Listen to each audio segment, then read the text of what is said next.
Hello. I see so many people that I recognize. Thank you so much for being here. I'm going to go ahead and start because we don't have much time and I want to leave time for Q&A. And I know these are kind of like rushing through. So there will be time at the end for any questions. This is a very simplified and basic understanding of what we are about to go over. So we are just giving you a really good starting point of what it may be like and what is needed to work with Native American cultures and what to understand. So we will be using some basic terminology that you use in your everyday life. And so that way we can help clarify what those mean, how to use them and how not to appropriate, but also if you are in Indigenous spaces, understanding how to integrate that cultural humility from different perspectives and what resources to utilize. I've created a handout for everybody as well. So you will be receiving that with the PowerPoint, and the handout is much more descriptive on who to contact, how to learn more, and things just to note, okay? So we're gonna begin. The time frames of these, I'm used to presenting for like 3 hours at a time. So this is a lot. All right, so I'm an assistant professor at the Chicago School of Professional Psychology, and I'm a transpersonal trauma therapist. I focus a lot on complex trauma, multicultural advocacy, and allyship. So in societal speak, I'm considered a triple minority. I'm Indigenous. I'm also LGBTQ plus community. And I identify as two-spirited. So I'm technically in the queer community if we're using Western language. For 4 years, I attended a university that was historically founded as a Native American women's seminary, in which I was really immersed into the practices of the tribal communities for over a decade. And I was working with them on multiple levels, especially advocacy, allyship, and just being able to be integrated in that space. I practice cultural humility and immersion, utilizing typically relational cultural theory as my foundation. Again, that shifts. That's a very Western cultural prospect. And so when working with this particular community or my community, it is different. And we'll talk about those differences as well, because we use different methods as a collective. So I'm going to now refer back over and allow my partner to introduce themselves. Hi, I'm Renee. I'm an Ayeshka, which it means a mixed blood Lakota, Unkpapa Lakota, Standing Rock Sioux tribe. I am also two-spirit and also a member of the LGBTQ community, if you go into Western terminology. I grew up both on and off the reservation. I've also worked and lived alongside other tribal communities within the United States, including the Ojibwe or the Anishinaabe up in Red Cliff, Wisconsin, the Lenape and Thunder Mountain Lenape in Pennsylvania, among others, and the Oneida Nation here in New York. And I've been involved in Native rights issues for decades, and I'm currently an MA-CMHC student, want to specialize in trauma and abuse, and I'm currently working also in acute inpatient psychiatry. Amazing. Thank you for introducing yourself. All right, so we're going to go over just very quickly the objectives because we don't want to spend a lot of time here. I want to spend a lot of time on the meat of this, okay? So just as a basic reference, there's 574 federally recognized tribes. Again, we're using the word federally recognized on purpose here. Professionals have limited scopes and understandings. There aren't many of us who actually work within this population who understand the experiences, terminology, sovereignty, true colonialism, historical trauma, the epigenetic parts of what has happened and what is continuing to happen in the present. And so it's just really beneficial. I think this is something that is innovative. And when we talk about BIPOC, for example, it's interesting because, you know, the I typically stands for Indigenous, or we're looking at different terms in that way, but I still use it as the term invisible because this is the invisible culture. At least one of them. We have multiple invisible cultures, but this is one of them that doesn't get a lot of airtime or understanding. And so it's important that we're going over this. So we're going to talk about basic terminology, nothing that will confuse you too much at this point, because this can go in depth and there's a lot of different languages and subcultures that we could go into. So we're also going to describe some healing traditions that you may hear about, you may see, you may learn about, and that are important to our people. And then also describing some ways to practice cultural humility in connection with being in the helping profession. Okay, and we'll be pretty specific about that.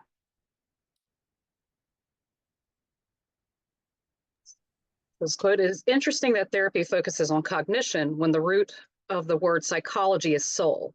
If we inflict a system that is based only on cognition as the logocentric Euro-American tradition, we're committing hegemony, which is imposing a different worldview on someone, on the patient who believes otherwise. This is typical type of typical cultural incompetence illustrates how someone operating from innocent ignorance actually can practice a form of hegemony that goes against all principles of our profession. I think that quote is so important. Like, sit with that for a minute.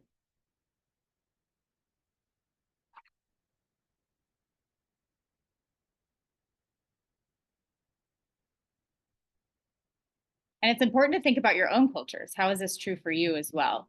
And how can you relate to this? Because it's important to be relatable without appropriating, right? So it's important that you are also seeking and understanding your own experiences. Okay, so, there you go. Some basic, very basic and simplified necessary terminology that we may need to use is, of course, the word indigenous. So this refers to people who are who had pre-existing sovereignty and lived as a community before coming into contact with settler populations. We'll go into that a little bit deeper. Indigenous peoples is another term that you'll probably hear, and that refers to a collective of indigenous people. So these are a collective that typically share a national identity, such as the Navajo, Sami. This can go on and on and on because, again, there's 574 federally recognized tribes. And again, there's more than that, just maybe not federally recognized. So then we have Native American and American Indian. We hear that term a lot, especially here in the United States and from Western culture, which is it's used to describe people in the United States prior to the European contact. Okay, and this will go into the understanding of colonialism, and we'll talk a little bit about sovereignty, and we'll talk a little bit about, First Nation and things like that. So American Indian is another term often used as a descriptor, and this holds a specific legal context. That's important. It's a specific legal context used in federal Indian law, and it is preferable to use the name of the individual's specific indigenous community. So that's something to note if you're going to be working with this population. And again, I'm not going to name some of the communities because I may misinterpret the way that they're stated.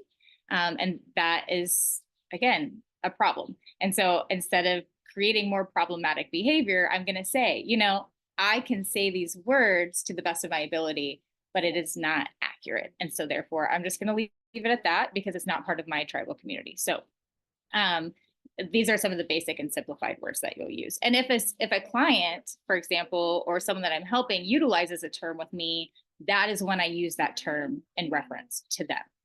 So until that is provided to me and I have been curious and explorative with that, I do not utilize terms that I'm making assumptions about, if that makes sense. That's a good way to just remember that. So here are some other ones that are extremely important. We have historical trauma, which most people have heard of because every culture has historical trauma. Again, the invisible culture in which we're talking about now is the collective emotional and psychological harm suffered by a group due to injustices and systemic oppression.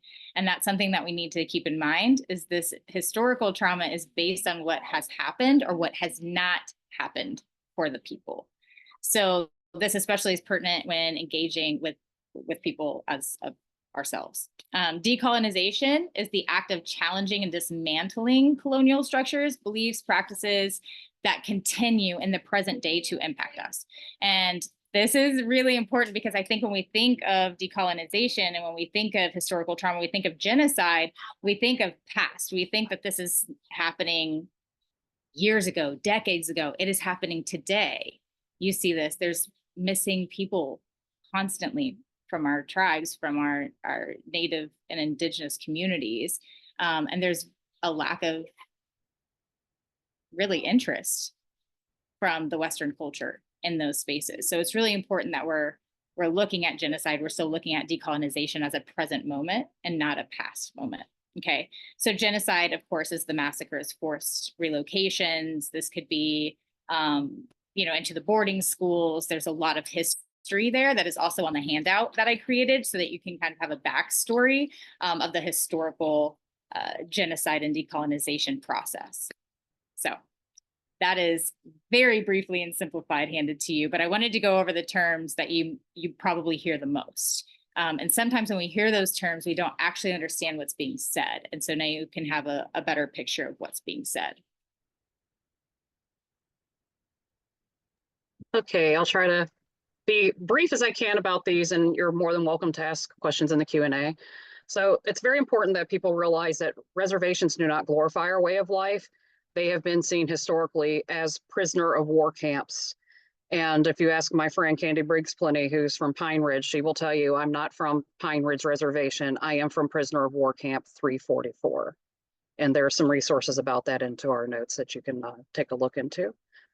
Each tribe or nation has their own unique culture, language, and traditions. People like to lump us together, but this would be like saying that Germany and England is the same thing and the same culture. No, they're very, very distinct. Our tribal nations act very similarly.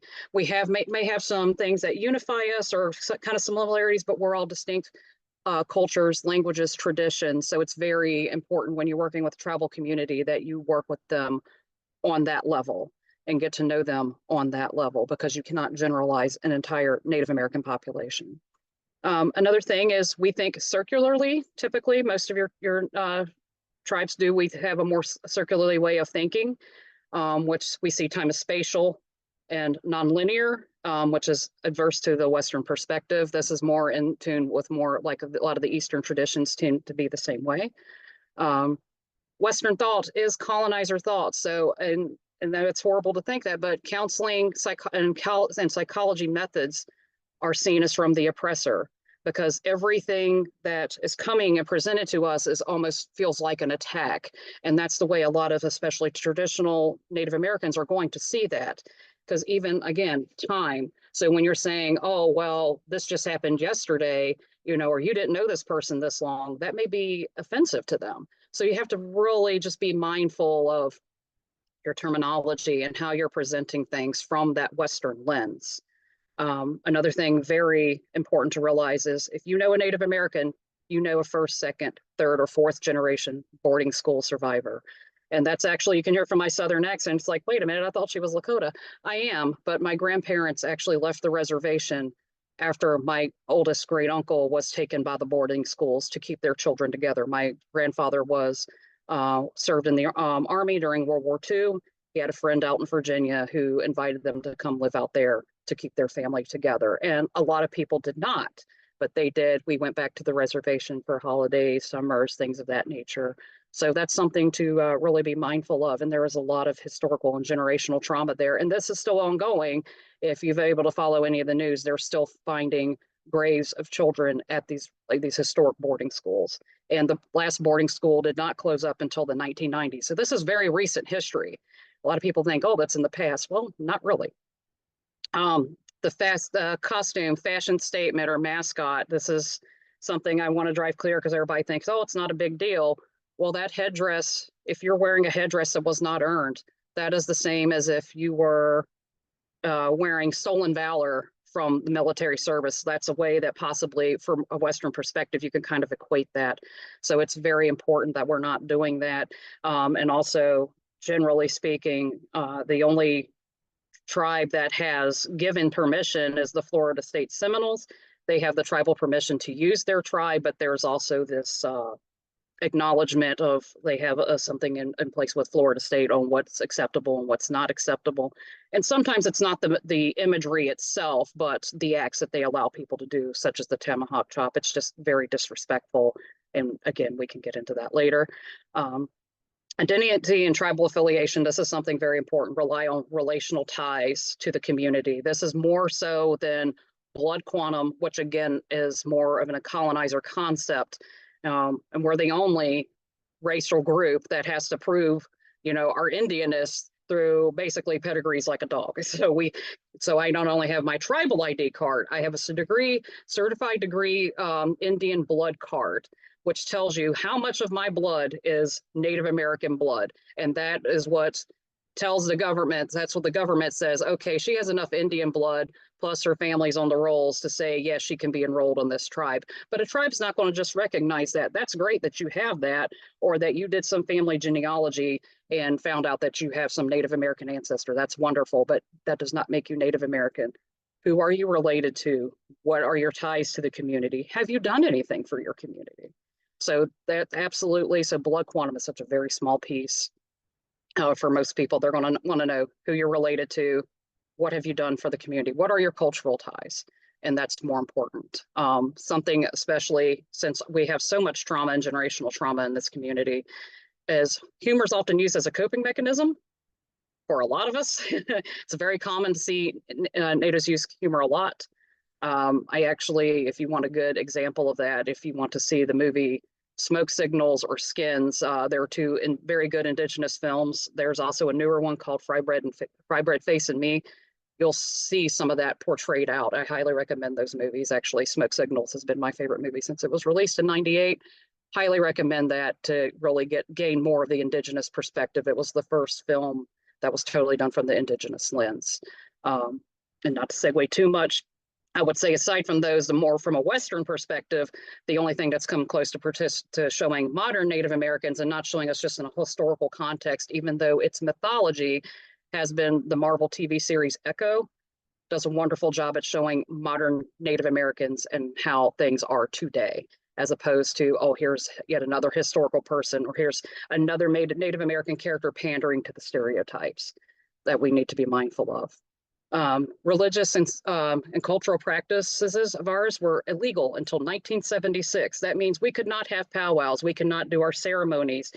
Things that most people now know of, like the Sundance, were illegal, and we could have absolutely been arrested to do that. And another known fact is before World War II, it was actually illegal for Native Americans to leave the reservation. We could have been shot on sight because we were still considered enemies of the state. And again, it goes back to their prisoner of war camps. Dr. V already taught on this about the BIPOC conundrum.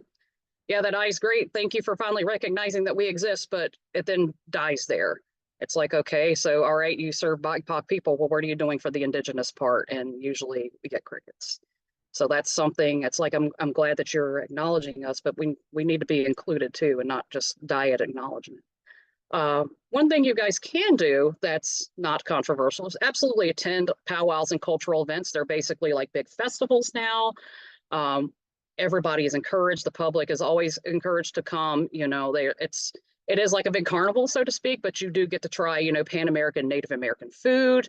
You can really talk to people, and they are happy to educate as long as you come from a place of respect. They'll educate you about, you know, their regalia, what they're wearing. They'll tell you about the food. Some people will tell you, oh, this family recipe has been in my family for, you know, so many generations. And it's really a good time and a good way to, you know, show your support to the community. For healing and therapy, the intensity of the process and of that relationship means more than the passage of time. Oh, I've seen my therapist for a year. Well, that's great, you know, not good, but that intensity of the relationship is what matters. For, you know, and again, it goes back to how we view passage of time, which is more, we see circular and ever going in a circle-like fashion. And ceremonies are sacred, and they're never done for profit or sale. So if you see somebody selling sweat lodges or something, then you already know that they're a fraud. It is customary in most traditions to offer the healer something, you know, to offer them something for doing their services, or they may say, hey, I need this to do the ceremony. They may need tobacco or something like that, but they will never, ever charge money for their services. You can give them money, but for them to sit here and put a price on a website, that's just simply and disrespectful to the process.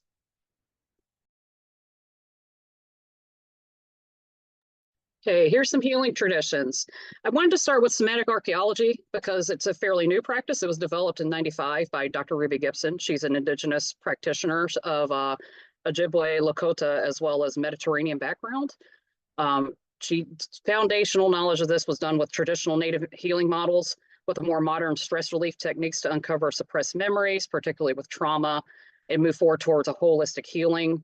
It's had a lot of success in the indigenous populations of South Dakota with both the Freedom Lodge and the Black Hills Historical Trauma Research and Recovery Center. She does host workshops. There is a masterclass you can also do. Again, a lot of success when it comes to trauma as well as addiction that they have seen, especially among the indigenous populations. I've attended a workshop. It's wonderful, and I will plan to, in the near future, attend the masterclass. And she's welcome to offer questions, and her book will be in our list of resources. Wiping the tears ceremony is a popular ceremony. You may hear about the Lakota, but it's something that you possibly could encourage your clients to do in a way that's more modified and obviously not the traditional, so to speak, but you could use this in a modified version while still remaining respectful. And it's used as a grieving process for the Lakota. Usually what we do is we cut off a lock of the loved one's hair in a medicine bundle, and we keep that for a year for their soul's journey. And that is hung in a place in the home where it's respectful. You don't curse, you don't do anything negative in that space, because we believe it takes about the soul about a year to traverse the Milky Way and rejoin creation, the great mystery. Some people say the great spirit, so on and so forth. And that's very important because our soul is tied to our hair. A lot of us believe that. So that keeps it. So with the pardon me, if the relative gets lost, they can their soul can trace their way back to that hair and restart their journey. And we believe it takes roughly about a year. After that year's time, there's usually a ceremony. And again, this is where the wiping the tears comes in. They ceremoniously burn the hair and do offerings as well. And just to kind of show you how, like, again, just to kind of disclose, we do feel that cultural connection with the hair and the spiritual tie. I actually am on chemotherapy right now, and I've not had my hair for over a year. So it was a very traumatic experience for me and for Native Americans that are going through cancer. It's very, very heartbreaking. So just something to bear in mind as well. So it's more than just hair. It's not just, vanity. It's something very profound and deeply cultural. The 7 grandfather teachings, this is more of an Anishinaabe, or some people may have heard them called the Ojibwe or the Chippewa. Anishinaabe is usually their preferred term. This includes honesty, respect, humility, love, wisdom, bravery, and courage, and truth. This as well should find links in your handouts. This is something that's been practiced by people working in the indigenous communities. Another way to address trauma as well as addiction. It's had a lot of good success, and it's been around for quite some time. And this has been through multiple research studies and experiences, helps out, especially with young adults, because it encompasses the physical, the emotional, the spiritual, the mental. It's all encompassing and holistic. And when dealing with most Native American populations, you really need that holistic approach to be successful. And I would say from a Western standpoint, the most successful ways I've seen when talking with members of the Society of Indian Psychologists, which I'm also a student member, is probably the Jungian analytical psychology and RCT, relational cultural theory, tend to have the best results if you have to use a Western approach.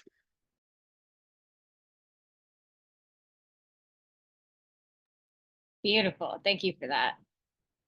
Yes, so that takes us to some discussion about some possible barriers identified by, and these are identified by the lived experiences of actual Native clients that I've had in the research, as well as, being around. And so when I attended the traditional women's seminary in Tahlequah, Oklahoma, my family is actually part of the Trail of Tears. So we transferred to Oregon, not by choice.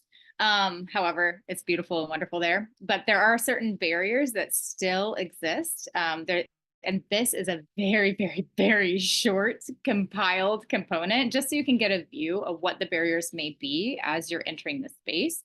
And so there's this really great study by Thompson, and many respondents said that prejudice, mistrust, or fear of being judged were the major barriers. So those were actually patterns and themes throughout all of the research that I have read on helping and holding hands through the path of healing processes with our people. So other obstacles that we've identified and you can identify in your own communities is there's a lack of funding. This is, anytime again, colonization or, government or anything comes in and tries to overtake other entities and traditions of government, there will be a lack of funding because they won't be receiving anything from the what would be considered, what they would consider themselves as the superior governance, right?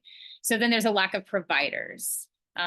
This is very significant. There are not many providers that actually identify in these cultural traditions, and therefore there are a lot of Western therapists that are stepping into these spaces but haven't done the work. And that's a point that I like to drive in, is it is our job as helpers, no matter what profession we're in, to be the ones to do the work. There is such thing as tokenism.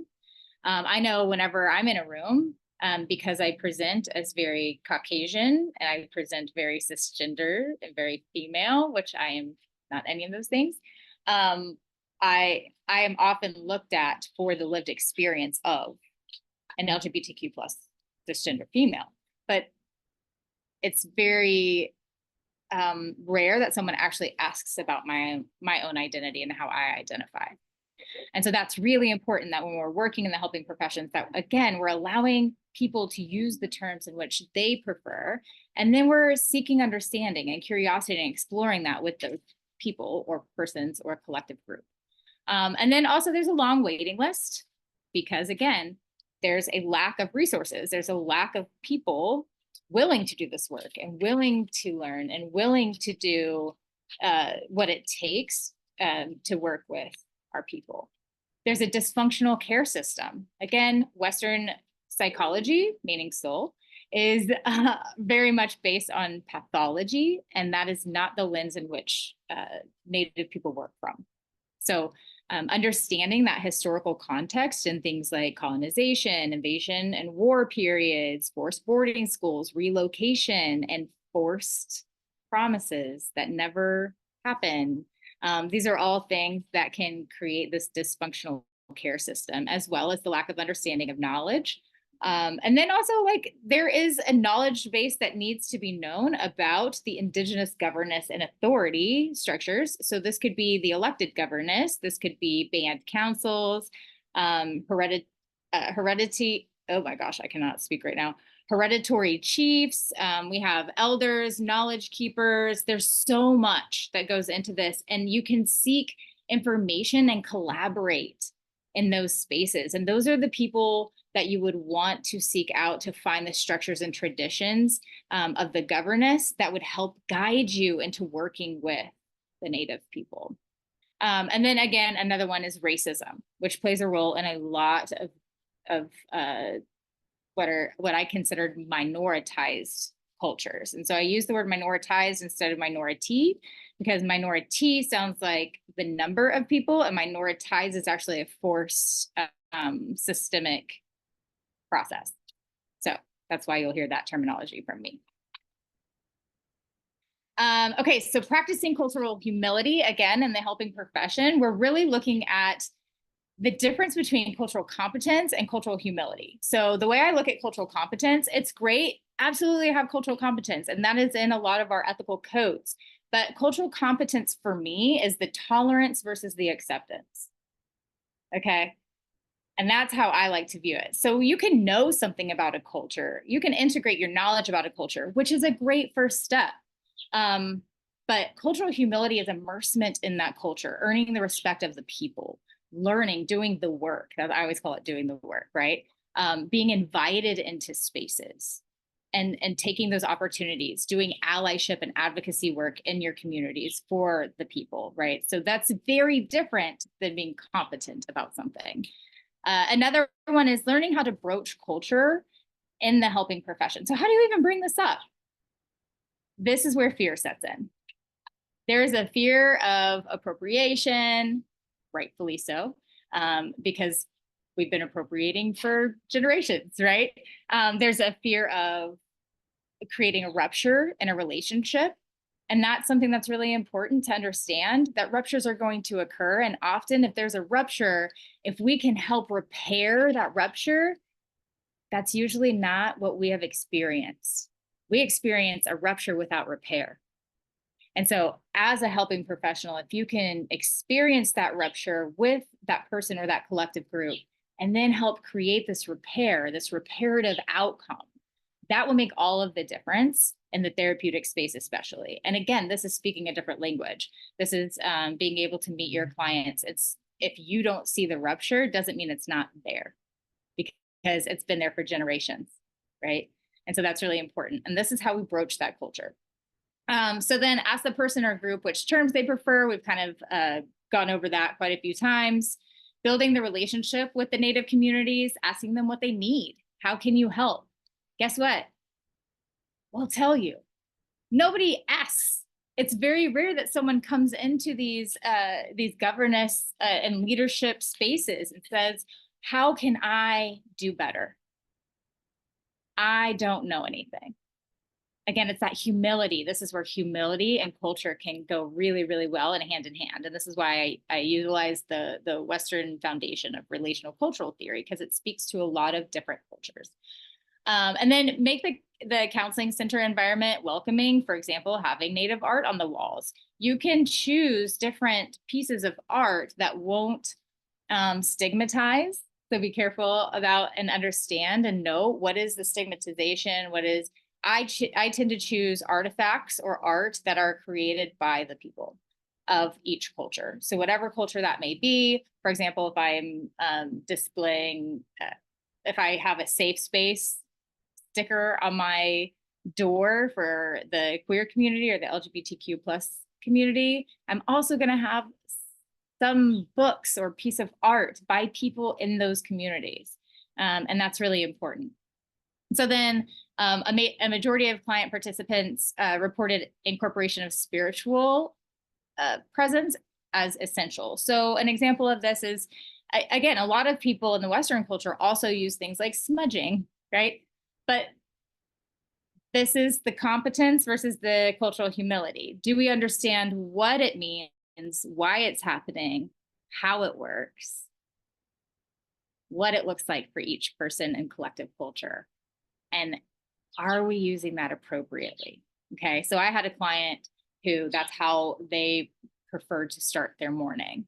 And so instead of me saying, hey, how about I bring this in? I know the structures of this. I am not from their community.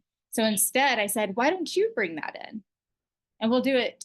You can do it in here as your beginning, or we can do it as a collective. I will ally you. I will, learn. I will tell you what I don't know. I'll be transparent with you. And we really enjoyed that. And it was a very connective experience. So non-Native counselors should not be using Native health practices, such as talking circles, purification ceremonies, and other things. These need to be referred to Native healers. I often work with shamans and Native healers in my own work because I don't know all of the healing traditions. I don't know what suits and how to do it in an appropriate way all of the time. I'm not the expert of everyone. I'm not the expert of every culture. And again, that's that cultural humility playing a role, being humble about what you know and what you don't and how to apply it. So remembering too that interactions require adherence. So seeking guidance from the people who are actually experts in their traditions is a key element here. And again, that's you doing the work. That's you stepping outside of the scope of an office and saying, I'm willing to do this for the people because everyone deserves this. And filling a gap. And I think that is really interesting and understanding.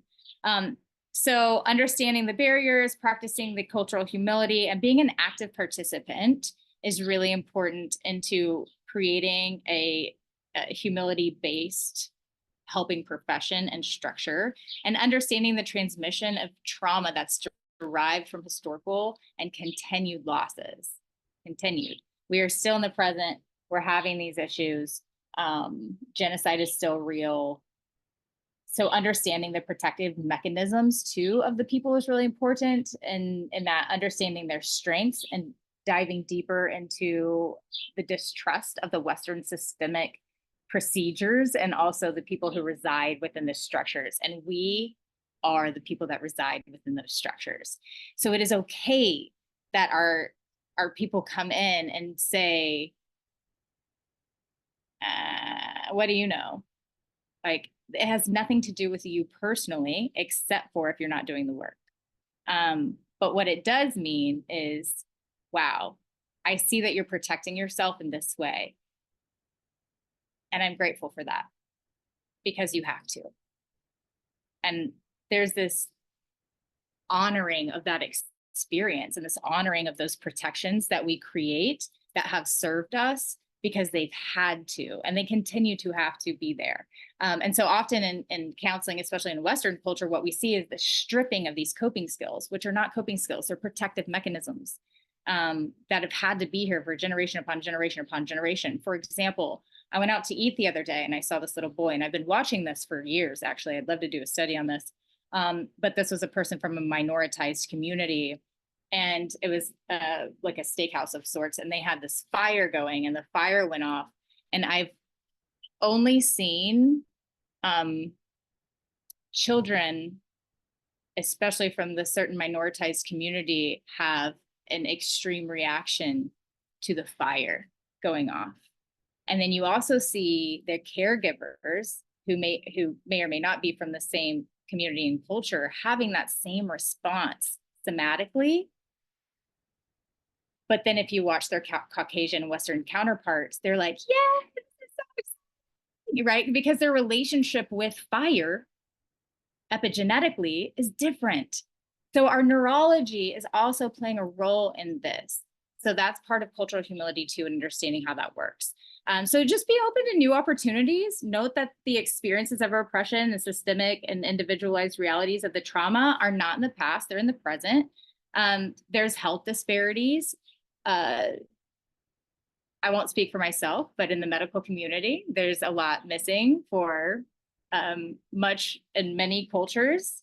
I mean, as we all know, in all the minoritized cultures, they're taught from a very majority-based world lens, right? And so having a clear understanding about the historical factors, decolonization and what that looks like, and working with families and communities can be very different. This also takes the work of creating and looking at your own bias and how stereotypes in the community in which you grew up in, which is the world lens, has impacted the way you think about, view, and understand minoritized cultures in general. Okay, questions and answers. So we did want to run through that a little bit quicker so that you would have time to ask questions. So I will leave the floor open if you have any. And if not, that's okay. I'm also going to leave up the book recommendations that we have here that are wonderful. This is Erin. I have a question for Renee. Thank you so much for your presentation today. It was so informative and helpful. I was wondering, because you mentioned a couple of good media sources, movies, shows that you like. I wondered if you'd seen Reservation Dogs on Hulu. Yes, I have actually, and really, really enjoyed it. So, and again, I think a lot of that was reminiscent of, some of my time on the res as well. But yes, I actually absolutely do recommend seeing that series if you have not. It was very enjoyable for me, and it hit home on a lot of points. And again, Reservation Dogs, I would say also is a very good one if you want to see more what modern life of a lot of Native American reservations is like. And just for, like, I'm enrolled in my mother's reservation with Standing Rock, but my father's side of the family is Pine Ridge, and that is the poorest reservation in the entire country. Usually the income there is less than $10,000 a year. A lot of people are without heat. It's something, and they have the lowest life expectancy in the United States. Talking about some of those disparities, and when I was a child, it was actually the average life expectancy for a Lakota male on that reservation was only 54 years old. Wow. A lot of diabetes, a lot of cancer rates along there too. There was the government was digging uranium, didn't seal the mines back properly. A lot of people were born high cancer. There's high cancer rates and all sorts of other things as well. So a lot of these things, like we said, it's like this genocide is not just, it's not ancient history. It's still going on. And Standing Rock, the water protests, if you saw, just started in 2016, and they're actually still protesting some of that even today. It hasn't gone away. So that's just some things to be mindful of as well. Thank you. I was also wondering about how natives see and it I'm sure varies from tribe to tribe, person to person, region to region. But how people feel about Alcoholics Anonymous, because it was started by white men, but I know that there is, a high rates of alcohol problems. Well, like how couldn't there be with all the trauma that natives are dealing with? Like, is that a structure that they've found how to utilize, or do they kind of reject it in general, or does it vary how people feel about it? I think it varies, but I think if you look into the seven grandfathers method that we mentioned, and so also somatic archaeology, they do have some of those elements in it. And like I said, from a Western perspective, and if you read some of these books, you'll see a lot of Jungian analytical psychology that's used in it, because that's been such a, from the Western perspective, that's been more well received.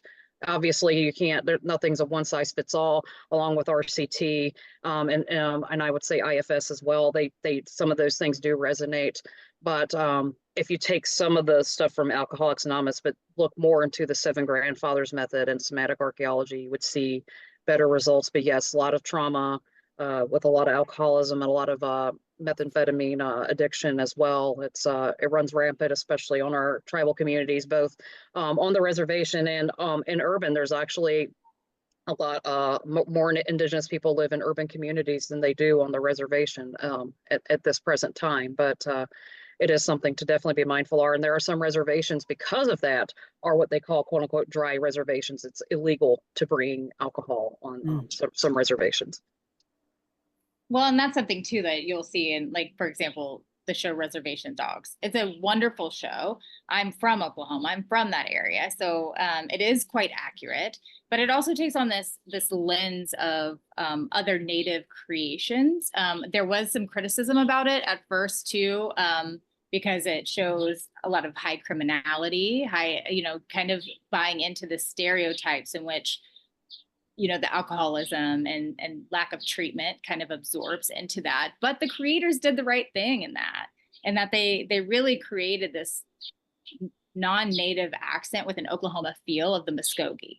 And so that's really where it was based out of. And so anytime that we're also learning about different parts and like AA and treatment and things like that, we also have to look at the geographical culture of what those are coming from. And so oftentimes I think we see like subcultures being represented in the media and in things like AA, where for some that is very much acceptable. In Muskogee, I know, and in Creek, a lot of Muskogee and Creeks do participate in things like that, but they do not participate in that spiritual aspect of it that feels imposed, if that makes sense. Mm-hmm. They instead shift it and change it to fit their culture. So does it end up like a hybrid of like AA with native spirituality? Is that kind of, or are they taking like an agnostic approach? I would say neither. I would say that they take some, again, it's this open opportunity to learn about themselves and integrate it into their own culture. So they're not actually taking anything in, they're taking things away, and they're putting it within their own sub communities, their own cultures and their own traditions. So there are some concepts and things like AA that resonate with an already created belief system through generations and traditions. And then they, instead of taking their traditions and putting them into an AA situation, they are just taking, it's kind of like, here, take what you like and leave the rest, right? They take what is necessary without taking on the entire Western approach. That makes sense. And I think there's also, like Renee and I were speaking about this earlier, there's this misconception too of what Native people look like.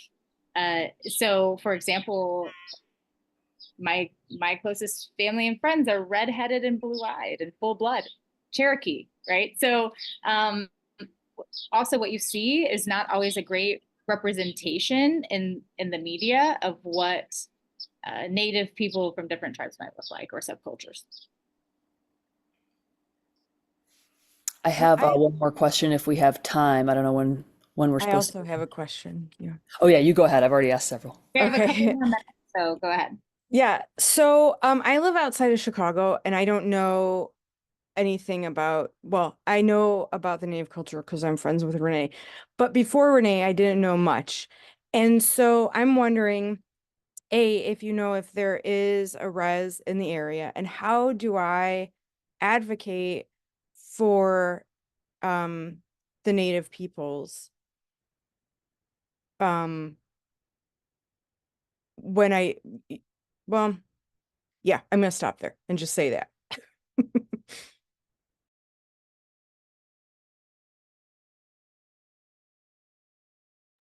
Renee, do you have an answer to that, or you want me to answer it?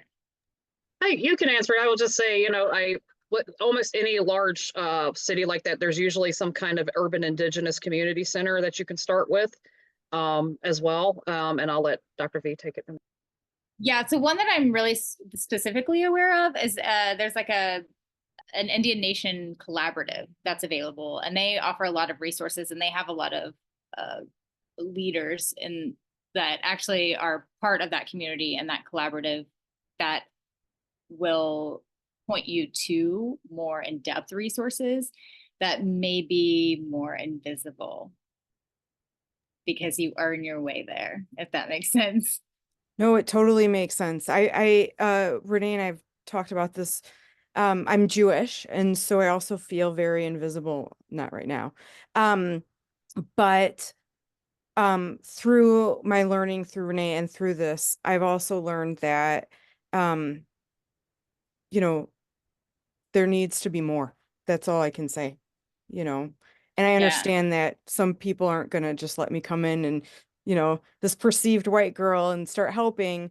But I can quietly advocate if I can. Yeah. Well, and most states have American Indian associations as well that you can get involved with. And that's actually a really great starting point, because it's all encompassing, and they'll help guide you and are typically very, very accepting and loving, especially the fact that you're willing to take your time to come be an ally and hopefully be an advocate and learn how you can better help the community. Thank you. Great question. Okay, so we have room for one more question. How about a comment?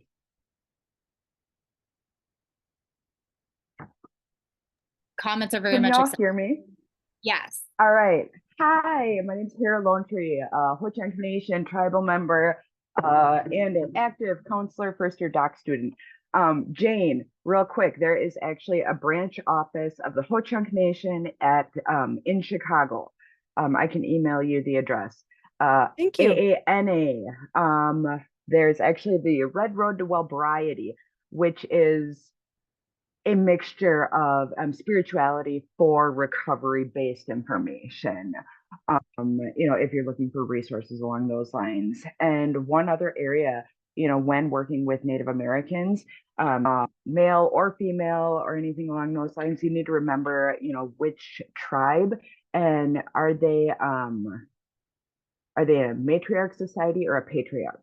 Because you will encounter a lot of males that will not talk to females, or females that will not talk to males without a male relative being present, due to being, that's how they were raised. I was given the option, or I was given the ability to talk to males and speak for myself, as I have my own voice. I do not have to look up to an older brother or father to sit there and voice my opinion. That is very prevalent within, within the Ho-Chunk culture, at least. But I just wanted to put my 2 cents in there. Thank you, guys. We really appreciate that. That is a topic in which we've actually discussed on several levels, and I'm glad that you brought it in today. And yeah, especially with such a short amount of time. So thank you so much for joining us. Again, we will be emailing out the PowerPoints and a handout for again, it's very simplified. We can't go over everything in 50 minutes. So thank you so much for attending, and we will see you later.